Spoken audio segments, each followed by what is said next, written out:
সুপ্রিয় দর্শকবৃন্দু, আশা করি আপনারা সকলে ভালো আছেন। প্রত্যেক দিনের ধারাবাহিকতায় আজ আমরা আপনাদের জন্য নিয়ে এসেছি এক পিস সুইচ দিয়ে একটি ব্যাটেল হোল্ডার কানেকশনের অসাধারণ ভিডিও। আশা করছি আপনারা সকলে ধৈর্য সহকারে সম্পূর্ণ ভিডিওটি দেখবেন। আমার হাতে যে দুটি কেবল দেখতে পাচ্ছেন, এই দুটি কেবল সরাসরি এইচডি বোর্ড থেকে এসেছে। আপনাদের বোঝার সুবিধার্থে আমি টেস্টার দিয়ে চেক করে দেখাচ্ছি। আপনি যদি আমার চ্যানেলে নতুন হয়ে থাকেন তাহলে একটি লাইক এবং সাবস্ক্রাইব করে আমাদের পাশেই থাকুন। আপনাদের একটি লাইক এবং সাবস্ক্রাইব আমাদেরকে অনুপ্রাণিত করে নতুন ভিডিও বানানোর জন্য। আমরা এখন যে বোর্ডটি কানেকশন করছি, এই বোর্ডটিতে একটি ইন্ডিকেটর এবং একটি সুইচ রয়েছে।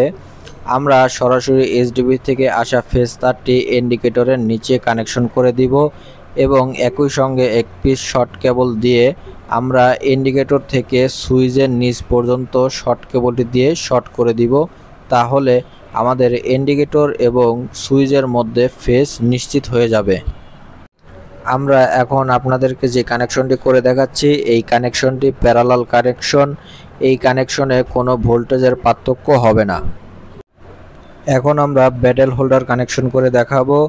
ব্যাটেল হোল্ডারের এক প্রান্তে আমরা অতিরিক্ত একটি ফেজ কেবলের এক প্রান্ত লাগাবো এবং অপর প্রান্তটি আমরা সুইচের উপরের টার্মিনালে লাগিয়ে দিব। তাহলে আমাদের সুইচে এবং ব্যাটেল হোল্ডারের মধ্যে ফেজ কানেকশন করা হয়ে যাবে। যখন আমরা সুইচটি চাপ দিব তখন আমাদের ফেজ সরাসরি সুইচ হয়ে ব্যাটেল হোল্ডারে পৌঁছে যাবে। বোর্ডের মধ্যে এবং ব্যাটেল হোল্ডারে আমাদের ফেজ কানেকশন করা হয়ে গিয়েছে। এখন আমরা নিউট্রাল কানেকশন করে আপনাদেরকে দেখাবো। ধৈর্য সহকারে আমাদের সঙ্গেই থাকুন। এইচডিবি বোর্ড থেকে আসা সরাসরি নিউট্রাল তারটি আমরা প্রথমে ইন্ডিকেটরের উপরে কানেকশন করব। কারণ ইন্ডিকেটরের উপরে যদি আমরা নিউট্রাল কানেকশন না করি তাহলে আমাদের ইন্ডিকেটরটি জ্বলে উঠবে না। একই সঙ্গে ব্যাটেল হোল্ডারের অপর প্রান্তে এক পিস শর্ট কেবল নিউট্রাল হিসেবে ব্যবহার করব। সেই নিউট্রাল কেবলের অপর প্রান্তটি আমরা একত্রে ইন্ডিকেটরের উপরে টার্মিনালে সংযোগ করে দিব। তাহলে আমাদের বোর্ডের মধ্যে এবং ব্যাটেল হোল্ডারের মধ্যে ফেজ এবং নিউট্রাল কানেকশন করা হয়ে যাবে। দেখতে দেখতে আমাদের ব্যাটেল হোল্ডার এবং বোর্ডের মধ্যকার সকল কানেকশন শেষ হয়েছে। এখন আমরা ভালোভাবে স্ক্রু দিয়ে বোর্ডটি ফিটিং করে ফেলব। আপনারা সবসময় সতর্ক থাকবেন সকল প্রকার ইলেকট্রিক কাজ করার পূর্বে। অবশ্যই এইচডিবি বোর্ড থেকে মেন সুইচটি অফ করে দিবেন।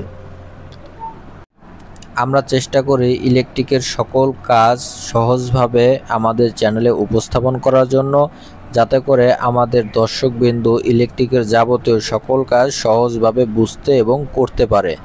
আশা করব আপনারা একটি সাবস্ক্রাইব করে আমাদের পরিবারের সদস্য হয়ে যাবেন। পরবর্তীতে আমরা যখনই কোনো ভিডিও দিব আপনাদের কাছে সঙ্গে সঙ্গে নোটিফিকেশন চলে যাবে। চলুন আমাদের কানেকশনটি এখন চেক করে দেখি আমাদের কানেকশনটি সঠিক হয়েছে কিনা। আমি যখন বোর্ড থেকে সুইচটি চাপ দিচ্ছি সঙ্গে সঙ্গে আমাদের লাইটটি জ্বলে উঠছে। একই সঙ্গে আমি যখন বোর্ডের সুইচটি অফ করে দিচ্ছি লাইটটি নিভে যাচ্ছে।